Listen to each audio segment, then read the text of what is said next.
নমস্কার বন্ধুরা, এই রান্নাঘর থেকে আবার একটা রেসিপি নিয়ে চলে এসেছি। আজকে বানাবো সুজির ভাপা পিঠে। তা দেখুন, এখানে 1 কাপ সুজি নিয়েছি, মানে এই কাপের মাপে 1 কাপ, মানে 200 গ্রাম আছে। সুজিটা একটু পেস্ট করে নিয়েছি। এবার একটা বাটির মধ্যে সবটা ঢেলে নেব। ভাপা পিঠে খেতে ইচ্ছা করলে এইভাবে বানাবেন, সুজি দিয়ে চালের গুঁড়ি ছাড়াও করা যায়, আর 10 মিনিটে এটা হয়ে যায়। এবার এখানে নিয়ে নেব পাউডার দুধ 4 চামচ মতো নেব।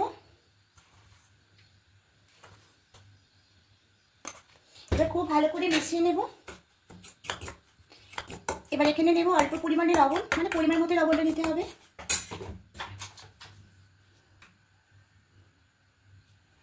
এবার ভালো করে মিশিয়ে নেব। এখানে আপনারা পাউডার দুধটা নাও দিতে পারেন, না দিয়ে লিকুইড দুধ দিয়ে আপনারা এটা ব্যাটারটা করতে পারেন। আমি এখানে পাউডার দুধটা দিলাম, তাই লিকুইড দুধ দেবো না, আমি জল দিয়ে একটা পাতলা ব্যাটার তৈরি করব। খুব পাতলা হবে না, খুব ঘন হবে না, মোটামুটি একটা ব্যাটার তৈরি করব।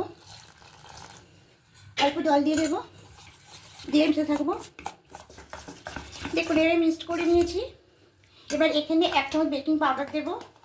আপনারা ইনো হলেও দিতে পারেন, কিন্তু আমি এখানে 1 চামচ মতো দিচ্ছি বেকিং পাউডার। সামান্য একটুর মধ্যে জল দেবো। এবার খুব ভালো করে মিশিয়ে নেব।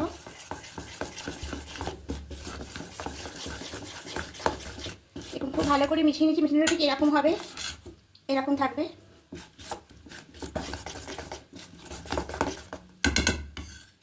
এবার একটা বাটি নিচ্ছি, ছোটো রেসিপি। আপনারা একটা কেক মলও নিতে পারেন, আমি এটাতেই করবো। একটু তেল দিয়ে দেবো। তেল দিয়ে সবটা লাগিয়ে নেবো এভাবে।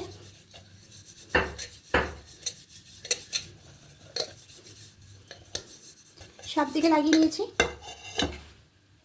এবার উপর দিয়ে একটু ময়দা দিয়ে দেবো।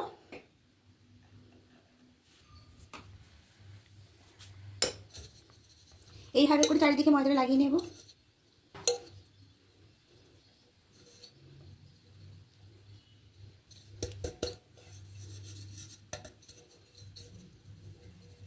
খুব ভালো করে চারিদিকে লাগিয়ে নিয়েছি।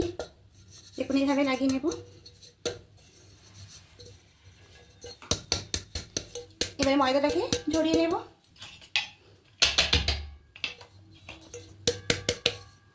দেখুন, আর ময়দা লেগে নিই। এবার এখানে সুজির ব্যাটারটা দিয়ে দেবো।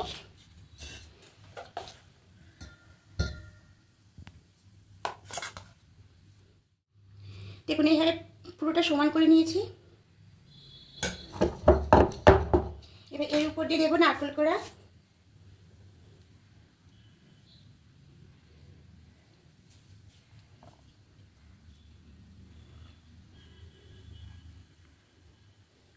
চারিদিকে সমান করে দিয়ে দেবো। এবার উপর দিয়ে দেবো গুড় দিয়ে দেবো।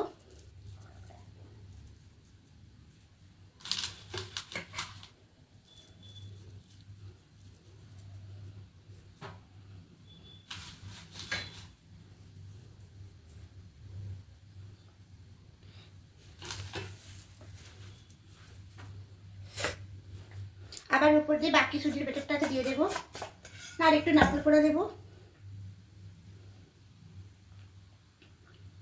তা বন্ধুরা, চালের গুঁড়ি ছাড়াও এত সুন্দর সুজি দিয়ে ভাপা পিঠে খাওয়া যায়।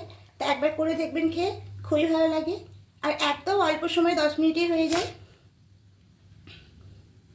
এবার উপর দিয়ে বাকি ব্যাটারটা দিয়ে দেবো।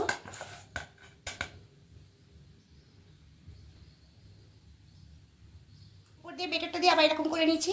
এবার এর উপর দিয়ে অল্প করে একটু গুড় দিয়ে দেবো। এইভাবে দিলে দেখতেও খুব সুন্দর লাগবে।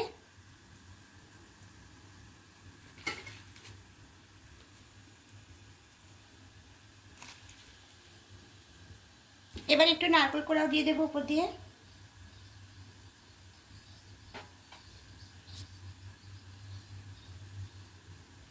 দেখুন, পুরোটা দিয়ে দিয়েছি। এটা রেডি হয়ে গেছে। এদিকে কড়াই বসিয়েছি, কড়াই জল দিয়েছি, জলটা গরম হয়ে গেছে।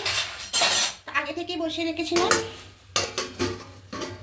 দেখুন, জলটা খুবই ফুটতে শুরু করে দিয়েছে। এবার এখানে এটা বসিয়ে দেব। বসিয়ে ঢাকা দিয়ে দেবো, দিয়ে 10 মিনিট হতে দেবো।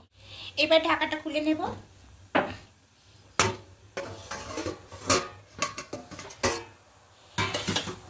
দেখুন, উপরে গুড়টা মেলো হয়ে গেছে। এবার একটা ঘাটি দিয়ে দেখে নেব। এই দেখুন, পুরো পরিষ্কার উঠছে। তো কেকটা মানে ভাপা পিঠাটা হয়ে গেছে। এবার গ্যাসটা অফ করে দেবো, দিয়ে এটাকে নামিয়ে ঠান্ডা করে নেব। ঠান্ডা হয়ে গেছে, এবার এটাকে তুলে নেব।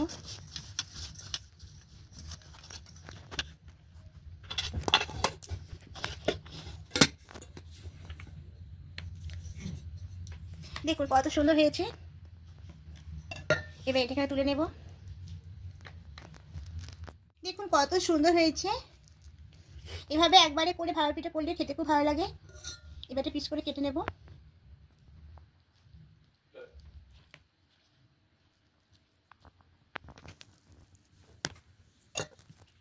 দেখুন কত সুন্দর হয়েছে।